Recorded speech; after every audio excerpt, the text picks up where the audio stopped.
Bonjour à tous, voici la troisième et dernière vidéo pour la leçon C7L2 qui porte sur les réactions d'oxydoréduction.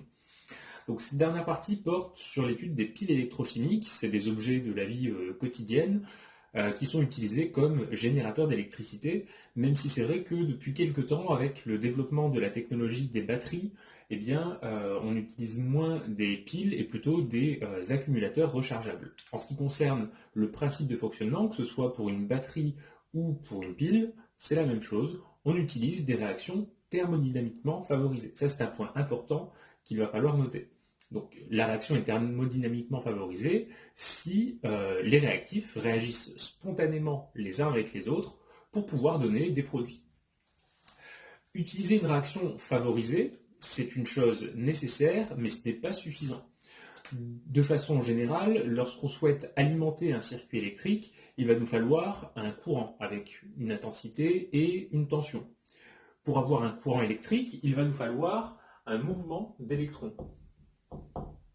Ce mouvement d'électrons est imposé par le générateur. En l'occurrence ici, il sera imposé par la pile électrochimique.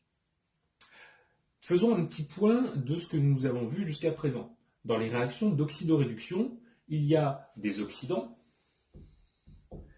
et des réducteurs. Les deux peuvent réagir ensemble. Donc là, si je prends l'oxydant et le réducteur d'un même couple, ils peuvent réagir en échangeant des électrons. Donc là, on constate que l'échange d'électrons, c'est une bonne chose, puisque nous, ce qu'on souhaite, c'est avoir un mouvement d'électrons. Imaginez maintenant qu'on prenne un bécher dans lequel on place donc de l'eau et on y met dedans l'oxydant et le réducteur qui vont réagir. Eh bien, le transfert d'électrons tel que modélisé par la demi-équation électronique qui est là, il va avoir lieu à l'échelle moléculaire. Du coup, ces électrons ne vont pas pouvoir parcourir un circuit électrique qui est le circuit électrique qu'on souhaite alimenter. Donc, pour illustrer la suite et comprendre comment est-ce qu'on va construire une pile électrochimique, je vous propose de raisonner avec l'exemple qu'on a vu dans la partie précédente du cours, à savoir celui qui porte sur le cuivre et le zinc.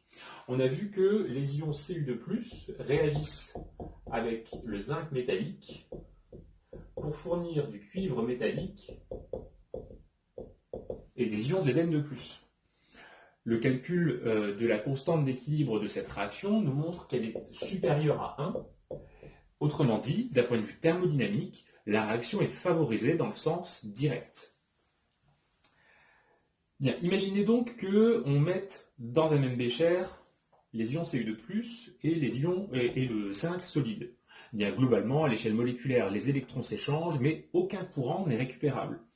Une façon de forcer les électrons à circuler dans le circuit qu'on va souhaiter alimenter, c'est de séparer physiquement l'oxydant et le réducteur. Donc si on prend un premier bécher dans lequel on met une solution qui contient des ions Cu2+, et un conducteur électrique, dans l'autre bécher, on va mettre la lame de zinc. Si on essaye de récupérer un courant électrique entre les deux, eh bien, ce qu'on pourrait leur faire, c'est prendre notre système, que je vais ici modéliser par une résistance R, et brancher ça sur les deux conducteurs électriques. Dans cette situation, le zinc, qui joue ici le rôle de réducteur, va avoir tendance à envoyer vers les ions Cu2+, des électrons, et du coup, les ions Cu2+ vont être consommés et vont fournir du cuivre métallique, comme le montre l'équation bilan. Mais si on laisse les choses telles quelles, on se rend compte que bien que les électrons ont envie de partir du réducteur pour aller vers l'oxydant, la transformation ne peut pas avoir lieu. Pour quelle raison ?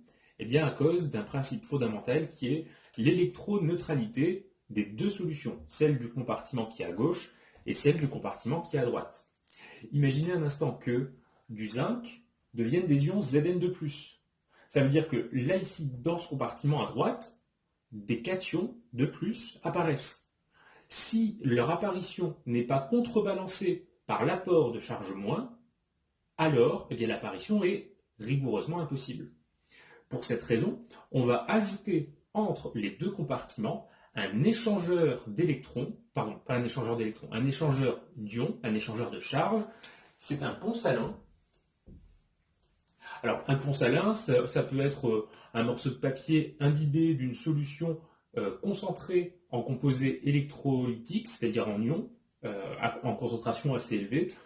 Très traditionnellement, comme électrolyte, on prend du nitrate de potassium, K+, plus NO3-. C'est un composé qui est très soluble dans l'eau. On peut aussi utiliser, à la place d'un papier imbibé qui n'est pas très solide, un tube en U, dans lequel on va d'abord couler une solution contenant un gélifiant, comme de l'agar-agar, et en refroidissant, la solution gélifiée, qui contient des ions, va pouvoir permettre l'échange d'ions. Donc, une fois qu'on a fermé ce système électrique, puisqu'au final, vous voyez qu'ici, le pont salin est un conducteur de charge, donc il va laisser les charges s'écouler, donc ça ferme le circuit en bas. La résistance ici entre les deux conducteurs électriques ferme le circuit en haut. Une fois qu'on est ici, eh bien, ce qui va se produire, c'est que le zinc va envoyer des électrons jusqu'au cuivre. Au passage, on va avoir récupéré dans le circuit à alimenter un courant électrique d'intensité I et de sens opposé au sens de parcours des électrons. Dans le compartiment de droite, on aura la demi-équation Zn donne Zn2 plus 2 électrons. Les électrons partent par en haut, et puisque des Zn2 sont formés, il va falloir, à travers le pont salin, que des ions nitrates, NO3-, arrivent dans le compartiment de droite. À chaque Zn2 formé, 2 ions nitrates vont arriver, puisqu'on a une charge 1, enfin moins 1 pour les ions nitrates et une charge 2 plus pour le zinc. Du côté des ions Cu2+, eux, ils récupèrent les électrons. La demi-équation électronique qui a lieu à gauche, ce sera Cu2+, plus 2 électrons donne Cu. Donc cette fois-ci, dans le compartiment de gauche, ce sont des cations qui disparaissent. Ils vont être remplacés par des cations K+. Donc si on fait le résumé de ce qui va se passer dans le pont salin, les ions nitrates partent vers la droite dans le compartiment du zinc et les ions potassium, K+, vont partir à gauche dans le compartiment du cuivre. Donc ce qu'on retient de cette petite explication, c'est tout d'abord la nécessité d'utiliser, pour constituer une pile, d'utiliser une réaction thermodynamiquement favorisée. C'est-à-dire que le chimiste ne doit pas apporter d'énergie au système, c'est le système qui naturellement va libérer de l'énergie électrochimique. Le deuxième point, c'est que les oxydants et réducteurs qui vont intervenir doivent être physiquement séparés pour pouvoir récupérer à travers le circuit extérieur un flux d'électrons qui va permettre d'alimenter le dispositif. Dernier point, si vous ne mettez pas de pont salin entre les deux compartiments, il ne se passera rien à cause de l'électroneutralité des solutions. Alors, pour la suite, on va poser du vocabulaire qui est défini sur le document en haut de la page 12. Lorsque vous avez un système constitué tel que celui qu'on a dessiné ici, on parlera d'une pile électrochimique ou cellule galvanique. On pourra d'ailleurs dire qu'elle est constituée, cette cellule galvanique, de 2 demi-cellules électrochimiques, et une demi-cellule électrochimique, ce sera rien d'autre qu'une électrode, à savoir donc, par exemple à droite, on aura la solution plus le conducteur métallique de zinc. Alors, concernant ces électrodes, on a déjà vu qu'il en existait certaines de potentiels constants qui pouvaient être utilisées comme référence. Pour autant, là ici, on voit qu'on a des électrodes qui vont devoir avoir une composition qui varie au cours des transformations électrochimiques. À droite, par exemple, la concentration en Zn2+, va augmenter. À gauche, c'est la concentration en Cu2+, qui diminue. Et si on passait par les écritures des potentiels de Nernst pour chacun des deux couples pris dans cet exemple, on verrait qu'au cours du temps, le potentiel change. Ce n'est donc pas des électrodes de référence. Ce qu'on va faire maintenant, c'est du coup un petit aparté sur les différents types d'électrodes pour savoir tout ce qui existe, d'une part, et quelles sont celles qui peuvent être utilisées pour faire des transformations d'oxydoréduction faisant intervenir des piles.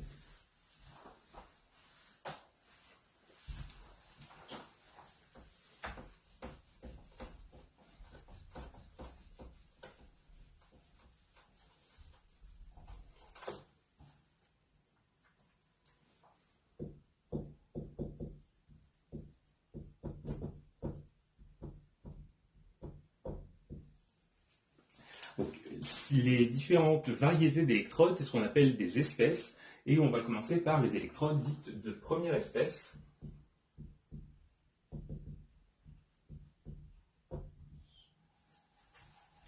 Alors la définition est notée sur le document. Pour avoir une électrode de première espèce, il va falloir un conducteur métallique en contact avec un cation de ce métal en solution. Si vous voulez donner un exemple général, on prend M, un élément métallique, donc ça peut être du cuivre, du zinc, de l'or, peu importe.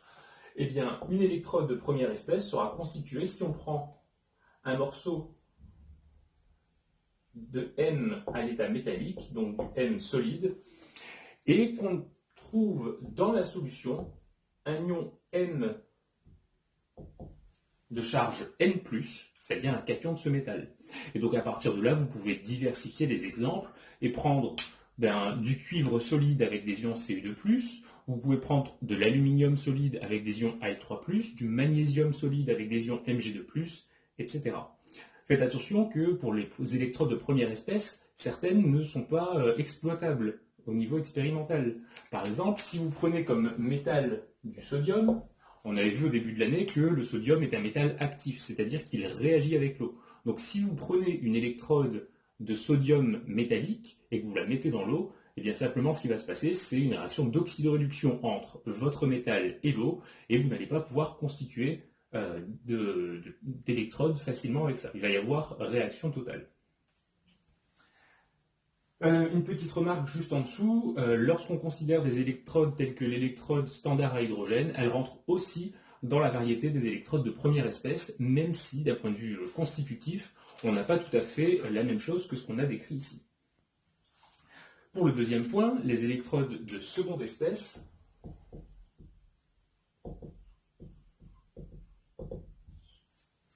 Pour avoir ce type d'électrode, il va nous falloir un conducteur métallique en contact avec un solide ionique peu soluble de ce métal.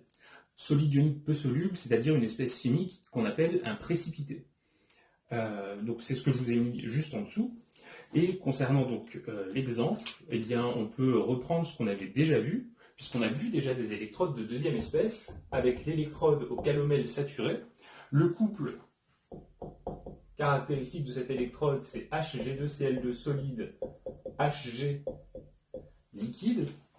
Dans cette électrode, le mercure liquide, eh bien, c'est le métal conducteur, et le solide ionique peu soluble, ce sera le chlorure mercureux, Hg2Cl2, qu'on appelle aussi le calomèle. On avait également vu l'électrode au sulfate mercureux, couple Hg2SO4 solide, Hg liquide. Le mercure joue toujours le rôle de métal conducteur et le sulfate mercureux joue le rôle de solide ionique peu soluble. Le troisième exemple d'électrode qu'on avait vu, c'est l'électrode au chlorure d'argent avec le couple AgCl solide, Ag solide. L'argent solide joue le rôle de conducteur métallique et le chlorure d'argent, bien vous le connaissez normalement déjà, c'est un composé qui précipite très facilement, c'est donc le solide ionique peu soluble. Le point commun que nous pouvons noter concernant toutes les électrodes de seconde espèce, c'est qu'elles permettent d'obtenir des électrodes de référence.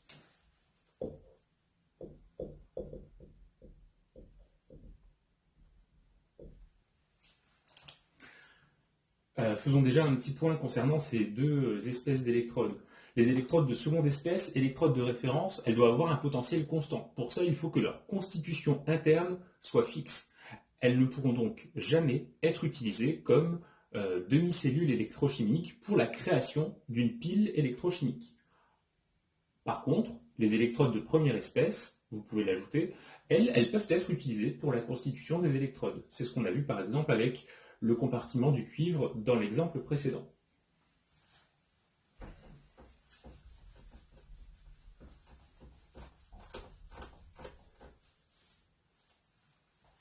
Pour terminer, les électrodes qualifiées de troisième espèce, ce sont des électrodes pour lesquelles on aura une solution dans laquelle se trouvent les formes oxydées et réduites d'un même couple, tous les deux donc à l'état dissous dans l'eau, et on va rajouter à l'intérieur de cette solution un conducteur métallique inerte. Alors pour avoir un conducteur métallique inerte, on peut prendre du platine, de l'or, éventuellement du carbone sous forme de graphite.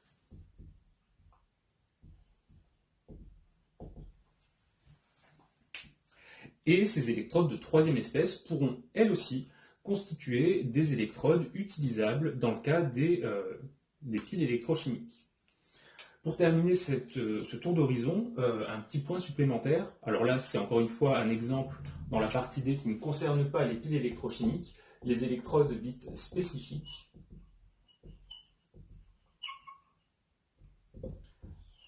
On qualifie une électrode de spécifique à partir du moment où son potentiel varie en fonction d'un ion qui n'est pas un ion métallique.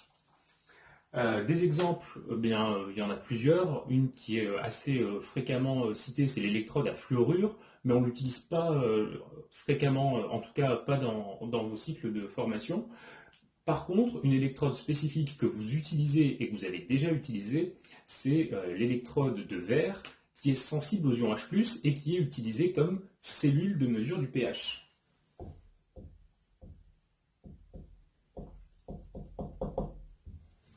Alors vous vous souvenez peut-être que dans la leçon sur les réactions acido-basiques, quand on avait parlé des titrages pH métriques, je vous avais dit un pH mètre, c'est un voltmètre.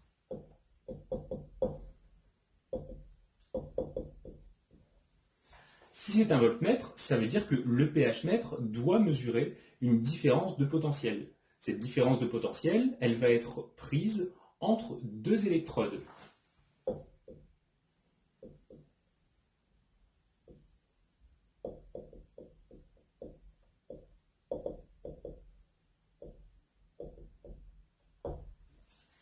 Comme on l'avait déjà expliqué, ces deux électrodes ne peuvent pas avoir un potentiel inconnu toutes les deux. Sinon, la différence de potentiel s'exprimerait en fonction de deux inconnus et on ne pourrait pas remonter jusqu'à la valeur de ces deux inconnus.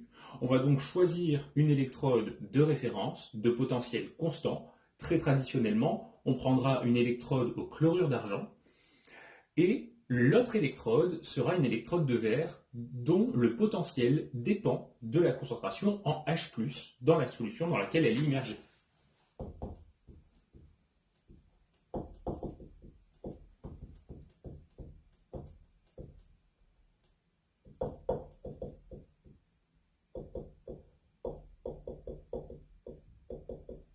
Donc là, je vous ai mis électrode de verre et E vert, c'est le potentiel de l'électrode de verre, fonction de la concentration en ion H+.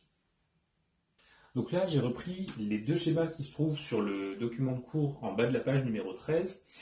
Vous avez d'abord sur la gauche une électrode de verre qu'on qualifie de simple. Donc là, vous avez pour l'électrode simple une seule électrode avec à l'intérieur un élément de mesure qui est un ensemble donc chlorure d'argent déposé sur un conducteur d'argent, une solution de remplissage et surtout, vous devez mettre en évidence ici la partie basse de l'électrode, la partie active. Elle est très caractéristique puisque c'est une membrane de verre sphérique. Alors puisque c'est une membrane, ça veut dire que ce n'est pas une boule, elle n'est pas pleine. Vous avez simplement une mince épaisseur de verre qui sépare la solution de remplissage intérieure de la solution dans laquelle vous allez placer cette électrode. C'est pour ça que l'électrode de verre est si fragile. Et si par inadvertance vous la tenez et que vous faites tomber la partie sphérique contre la paillasse, elle va se casser très très facilement. Il faut donc toujours être très précautionneux et l'utiliser uniquement sur les supports prévus à cet effet. Lorsque vous avez une électrode de verre simple, eh bien vous pouvez analyser sa constitution interne si jamais elle est transparente, et si vous voyez que vous avez ce type d'électrode, sachez que vous ne pouvez pas l'utiliser seul puisque vous ne pouvez mesurer expérimentalement qu'une différence de potentiel. Il faudra donc lui ajouter une électrode de référence, comme je vous le disais, une électrode au chlorure d'argent ou éventuellement une électrode au calomel saturé. Il existe également une autre technologie un peu plus aboutie, c'est l'électrode de verre dite combinée. Elle est combinée puisqu'il y a deux électrodes en une seule. J'ai essayé de mettre ça en évidence en reprenant donc le schéma que vous aviez. Sur d'abord la partie basse, la partie active, vous voyez que vous avez une solution de remplissage et ensuite l'élément de mesure avec le chlorure d'argent déposé sur l'argent. C'est comme ce qu'on avait tout à l'heure. Et vous voyez qu'il y a une deuxième enveloppe à l'intérieur, représentée par la solution que j'ai mis avec des petits points noirs, et une électrode de référence au chlorure d'argent, AgCl, Ag. Vous avez ici une jonction poreuse, c'est-à-dire une membrane qui va permettre un contact électrique entre l'électrode de référence, ici en rouge, et la solution, d'une part, et la membrane qui va elle aussi plonger dans la solution. Ça veut dire que si vous immergez cette cellule de mesure en dessous de la jonction poreuse qui est ici, vous allez avoir deux points de mesure du potentiel. Le premier apporté par le conducteur vert, le deuxième apporté par le conducteur rouge, et vous allez du coup, avec un seul instrument, mesurer une différence de potentiel. Ça peut être utile d'utiliser une électrode combinée, notamment quand vous avez beaucoup d'instruments à plonger dans le même bécher, puisque ça permet du coup de gagner de la place. Donc pour la suite, en haut de la page 14, j'ai mis le résumé de ce qu'il faut retenir de ces différentes catégories d'électrodes. C'est que pour faire des piles électrochimiques, on va pouvoir utiliser des électrodes de première ou de troisième espèce. La partie suivante, eh bien, c'est une notion que vous avez normalement déjà abordée. Elle est intimement liée à la constitution des piles et à la notion d'électrode, puisque lorsqu'on parle de piles, on va avoir besoin de définir un générateur électrique. Et vous savez que ces générateurs sont des dipôles pour lesquels on définit un pôle positif, un pôle négatif. Les piles ne font pas exception à la règle, ce sont des dipôles et on va également définir un pôle positif et un pôle négatif. De plus, vu qu'on sait que les réactions d'oxydoréduction sont des transformations spontanées, on va pouvoir associer le pôle positif ou négatif à un certain type de transformation. Ce qu'il va falloir retenir, c'est quelque chose qui est toujours valable, quel que soit le type de transformation, que ce soit pour les piles ou pour les électrolyses. C'est la notion donc d'anode et de cathode.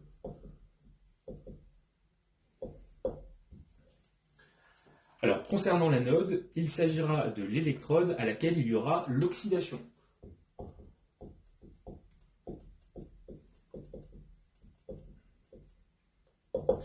Le petit moyen mnémotechnique pour essayer de se rappeler de ça, c'est que anode commence par une voyelle comme le mot oxydation.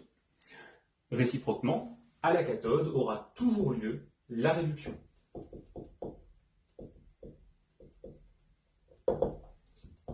Et là ici, vous voyez que cathode commence par une consonne comme le mot réduction.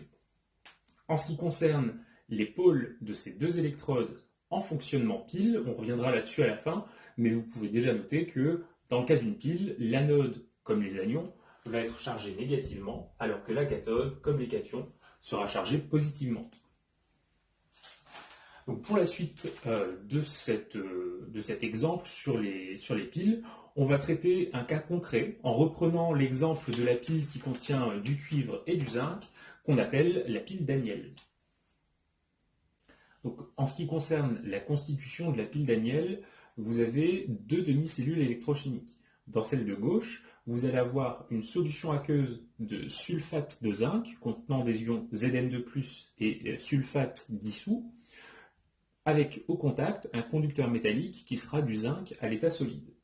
Sur la demi-cellule électrochimique de droite, vous allez avoir une solution aqueuse de sulfate de cuivre avec comme conducteur électrique du cuivre à l'état solide. N'oubliez pas qu'il faut avoir une jonction électrolytique, c'est-à-dire une façon d'échanger des ions entre les deux compartiments. Là ici j'ai choisi de représenter donc un pont salin qui peut être par exemple une solution gélifiée contenant une forte concentration en ion K+, potassium donc, et en ion NO3-, les ions nitrates.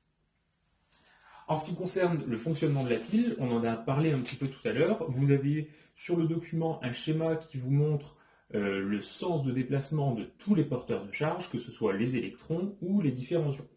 Concernant le sens d'évolution, je ne reviens pas sur ce que nous avions déjà vu, et on va reprendre le résultat de la partie précédente, à savoir que l'équation bilan rendant compte de la transformation, c'est la suivante.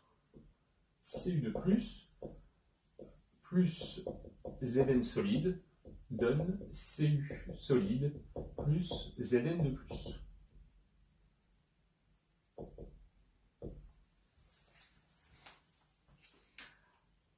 En ce qui concerne donc ce type de schéma, vous pourrez toujours les faire, il n'y a pas de problème là-dessus, mais il existe également une méthode de représentation un peu plus rapide, un peu plus rapide et du coup représentée par des conventions.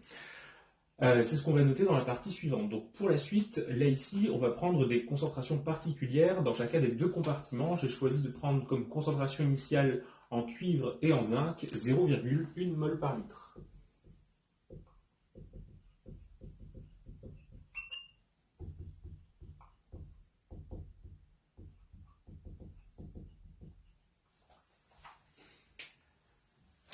Et on vous dit également qu'on a un volume donc de 20 ml dans chacun des deux compartiments.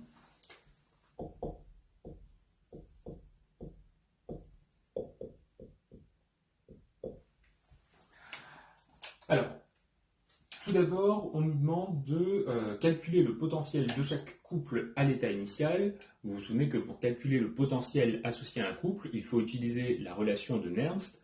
Et pour pouvoir écrire cette relation, il nous faut les demi-équations électroniques. Pour le couple du cuivre, on aura Cu2+, plus 2 électrons donne Cu. Et pour le zinc, Zn2+, plus 2 électrons donne Zn. À partir de là, on va appeler petit 1 le couple associé au cuivre, petit 2 celui associé au zinc. Et on va donc avoir pour le couple du cuivre, potentiel du couple E1 égale potentiel standard du couple E01 plus 0,06 divisé par 2 électrons échangés, ça nous fait donc 0,03 log de la concentration en Cu2+.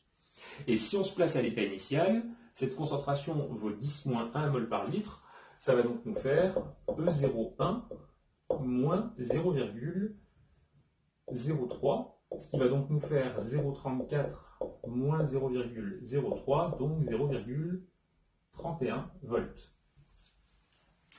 Concernant le couple du zinc, on aura le potentiel du couple E2 égal au potentiel standard E02 plus 0,03, puisqu'encore une fois il y a 2 électrons échangés, logarithme de la concentration en ion Zn2+. Et à l'état initial, on a pour Zn2+, 10-1 mol par litre. On va donc avoir E02 moins 0,03, donc moins 0,76 moins 0,03, ce qui nous fait moins 0,79 volts. Donc finalement, vu qu'on a calculé ces potentiels initiaux, on peut donc dire que, étant donné qu'à l'équilibre chimique, il va y avoir égalité du potentiel pour chacun des deux couples, il faut que le potentiel E1 augmente, ce qui revient à dire qu'il faut former des ions Cu2+. Non, pardon. Je me suis trompé. Là, je me suis laissé avoir par le signe moins. Le plus grand des deux, c'est E1. Donc, il faut que E1 diminue. Il faut donc consommer des ions Cu2+, pour que leur concentration diminue, ce qui fera diminuer le potentiel. Et à contrario, le potentiel E2 doit augmenter, et donc on doit former des ions Zn2+, et c'est bien ce qu'on a décrit dans l'équation bilan de la transformation. Concernant la schématisation conventionnelle de la pile, voici comment ça se passe. On va mettre sur les extrémités de la représentation les conducteurs électriques. Donc, pour la demi-cellule de gauche, c'est du zinc solide, et pour celle de droite, du cuivre solide.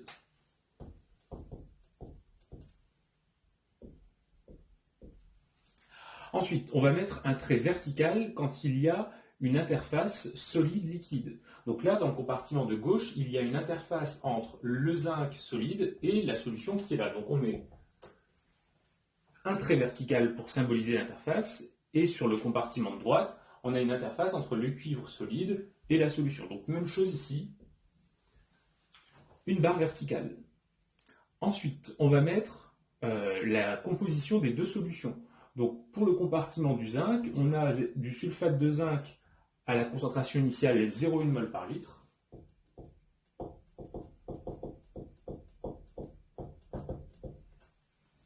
Et dans le compartiment de droite, on a du sulfate de cuivre à la même concentration initiale.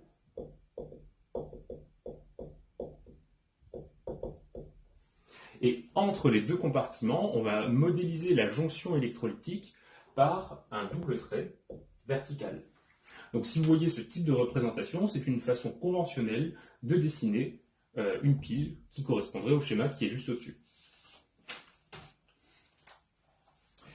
Bien, donc là, on a utilisé pour l'instant seulement ce qu'on connaissait, à savoir donc l'équation de Nernst. On va maintenant voir les différentes grandeurs qu'on va vous demander de calculer concernant les piles, à commencer par la tension à vide.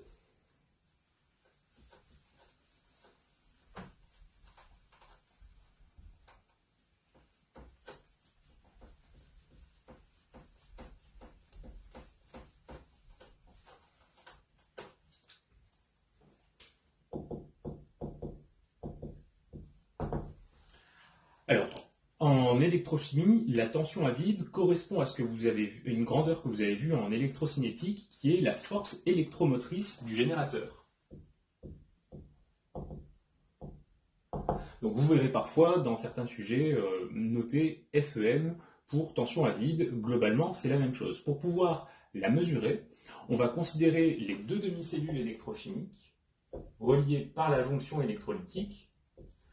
On va avoir donc les deux conducteurs et on doit mesurer cette grandeur à courant nul, très important. Donc il ne faut relier les conducteurs électriques à aucune installation. Si jamais on veut faire la mesure expérimentale, on va mettre entre les conducteurs électriques un voltmètre. Et vous avez dû voir en physique que les voltmètres ont une impédance d'entrée qui est très très grande. Donc finalement, ils se comportent quasiment comme un interrupteur ouvert. Et donc, on aura bien un courant nul. Maintenant, concernant la définition de l'électrochimiste de la tension à vide. Elle est définie systématiquement par le potentiel du couple représenté dans le compartiment de droite moins le potentiel du couple représenté dans le compartiment de gauche. Alors, la plupart du temps, on s'arrange pour mettre le potentiel du compartiment de droite positif et celui du compartiment de gauche négatif, de façon à avoir des tensions à vide positives, mais on pourrait très bien envisager dans un problème, de façon à avoir la résistance des candidats, envisager donc d'inverser les deux. Dans tous les cas, l'expression à appliquer, c'est celle-ci. Potentiel compartiment de droite moins potentiel du compartiment de gauche. Les deux potentiels qui sont mentionnés ici sont les potentiels de Nernst associés au couple oxydant-réducteur dans chacun de ces compartiments.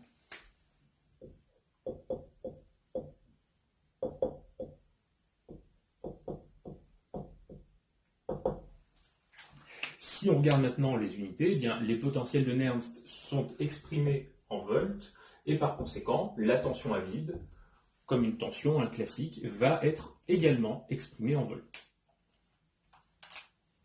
Dans le cas de la pile Daniel avec laquelle on travaille, si on applique cette relation, on va avoir la tension à vide égale à la différence de potentiel, donc E droite moins E gauche. À droite, c'est le couple du cuivre, donc on aura E1 moins E2, avec 1 le couple du cuivre et 2 le couple du zinc, ce qui va donc nous faire 0,31 moins 0,79 à l'état initial, et seulement à l'état initial, puisque au cours de la réaction, on va consommer des réactifs, ce qui va modifier les potentiels E1 et E2, ce qui va également modifier la tension à vide de la pile.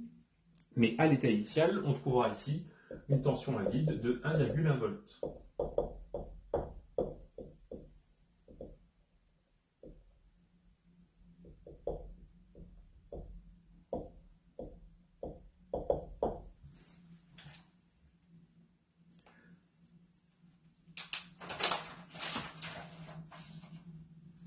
Si on s'intéresse maintenant au bilan de matière, c'est-à-dire au suivi des quantités de matière à l'intérieur des deux compartiments lorsque la pile débite de l'électricité.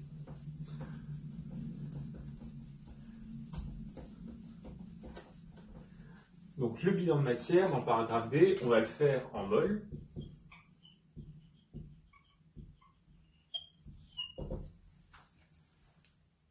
Donc pour remplir ce tableau d'avancement, si on appelle grand C la concentration initiale en ion cuivre et en ion zinc, et si on appelle grand V le volume de chaque compartiment, à savoir 20 ml, à l'état initial, avant toute transformation, l'avancement est nul. On aura comme quantité de matière de Cu2+, eh bien, une quantité égale à C fois V. Concernant le solide zinc, eh bien, on va considérer qu'il est en excès du début à la fin. Concernant le solide cuivre, même chose. Et pour les ions Zn2+, on en a initialement 0. Concernant l'avancement à l'état final, eh bien, l'avancement à l'état final, on va l'appeler X. Et comment savoir si la transformation est peu avancée ou totale, quasi totale? Il nous faut calculer la constante d'équilibre de la réaction. Pour calculer cette constante d'équilibre, on avait vu une relation. Je vous laisse revoir la définition et la démonstration surtout si vous l'avez oublié. K0 est égal à 10 puissance plus ou moins n sur 0,06 valeur absolue de delta E0. Et ça, c'est valable à 298 Kelvin. Dans cette transformation, le n correspond au nombre d'électrons échangés dans l'équation bilan. En l'occurrence ici, lorsque Cu2+ devient Cu, il gagne 2 électrons, et lorsque Zn2+ devient Zn, il perd 2 électrons. Par conséquent, dans notre exemple, petit n est égal à 2.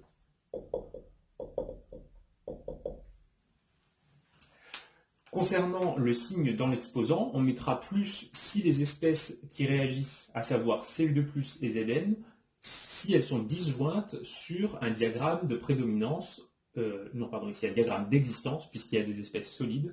Donc si elles sont dans des domaines disjoints, on mettra le signe plus et on mettra le signe moins si les domaines se recoupent.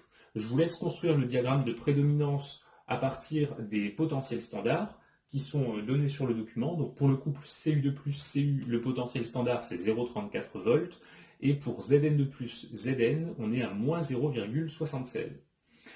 Là ici, après application numérique, on aura pour la réaction K0 égale 10 puissance plus 36. C'est une constante d'équilibre qui est très très grande. Par conséquent, la réaction est quasi totale et on peut l'approximer à une réaction totale.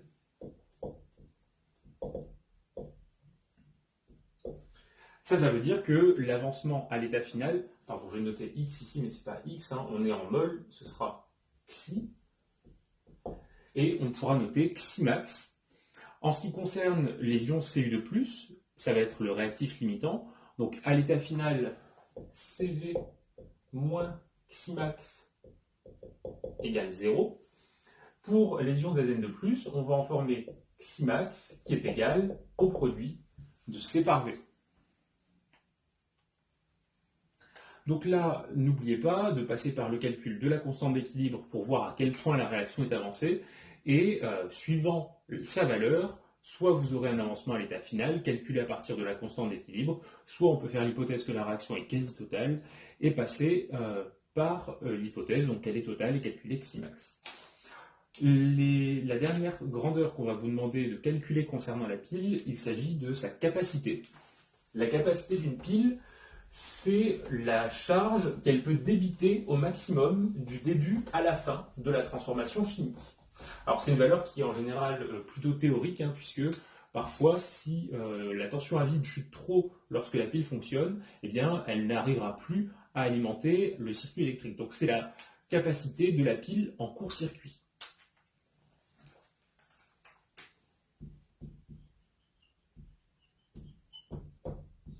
Concernant cette capacité de la pile, c'est ce qu'on va noter grand Q. Il s'agit d'une quantité d'électricité, c'est-à-dire une charge électrique exprimée en coulomb. Et pour pouvoir exprimer cette charge électrique, eh bien, il va falloir regarder l'équation de bilan de la réaction. La quantité d'électrons qui traversent le circuit correspond à N. N, encore une fois, c'est le nombre d'électrons échangés dans l'équation bilan.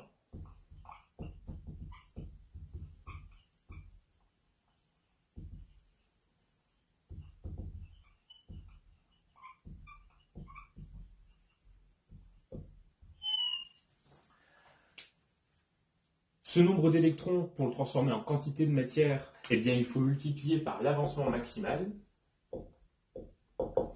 Et là, pour l'instant, on a une quantité de matière. Nous, on veut une charge électrique. Pour transformer une quantité de matière d'électrons en la charge correspondante, on utilise le Faraday, qui correspond, je vous rappelle, à la charge d'une mole d'électrons. Si on s'intéresse un instant aux unités dans cette relation, n, c'est un nombre, donc pas de dimension, pas d'unité. Ximax, c'est l'avancement maximal qui va s'exprimer en mol, c'est homogène à une quantité de matière. Et le Faraday, c'est la charge en valeur absolue d'une mole d'électrons, donc ce sera des coulombs mol moins 1. Finalement, l'analyse dimensionnelle nous montre bien que grand Q, la capacité de la pile, est homogène à une quantité de charge en coulombs.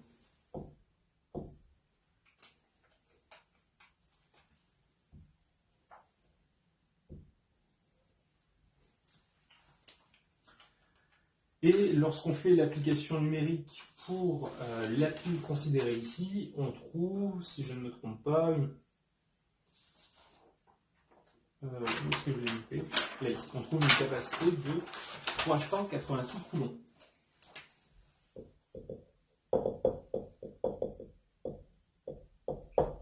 Et vous pouvez retenir que d'un point de vue ordre de grandeur, ces capacités seront en général de l'ordre de la centaine, voire du millier de coulombs.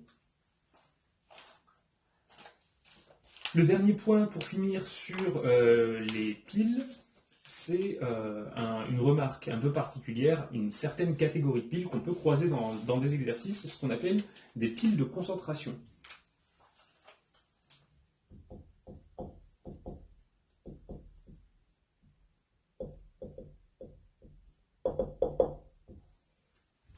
Ces piles de concentration, elles sont particulières puisqu'elles vont utiliser dans chacun des deux compartiments, dans chaque demi-cellule électrochimique, exactement le même couple oxydant-réducteur.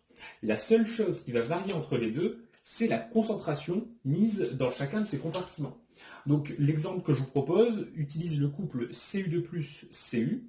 Si on souhaite calculer la tension à vide avec les concentrations qui sont proposées, eh bien, comme on l'a vu tout à l'heure, la tension à vide, ce sera égal au potentiel du compartiment de droite moins le potentiel du compartiment de gauche.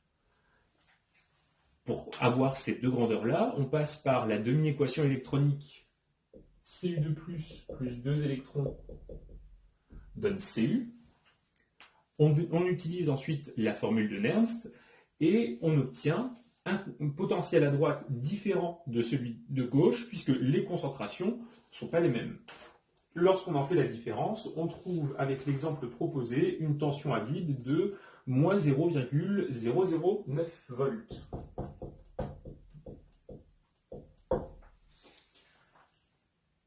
Concernant ces piles de concentration, eh bien, vous voyez ici, on a pris seulement un facteur 2 entre les concentrations, mais on obtient en général des tensions à vide qui sont plutôt faibles.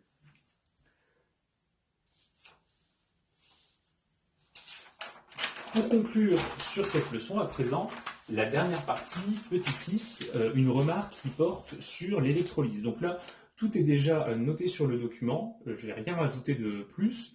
La seule chose à savoir, c'est ce que je vais dire maintenant. Concernant ce qui est au programme de première année, c'est la thermodynamique de l'oxydoréduction. C'est-à-dire, on étudie des transformations qui sont possibles du point de vue naturel. On mélange un oxydant et un réducteur, les deux s'échangent des électrons et on obtient un système de produits différent du système initial. Dans le cadre du cours de deuxième année, vous referez de l'oxydoréduction, quelle que soit votre filière, et dans le cours d'oxydoréduction, vous aborderez l'aspect cinétique des transformations. Et concernant l'aspect cinétique, vous aborderez également la réactivité qu'on appelle l'électrolyse. L'électrolyse, c'est une transformation particulière pour laquelle le chimiste, à l'aide d'un générateur, va apporter de l'énergie à sa cellule électrochimique de façon à faire la réaction qui est l'opposé de la transformation thermodynamiquement favorable. C'est-à-dire que le chimiste apporte de l'énergie pour faire ce que la nature ne veut pas faire.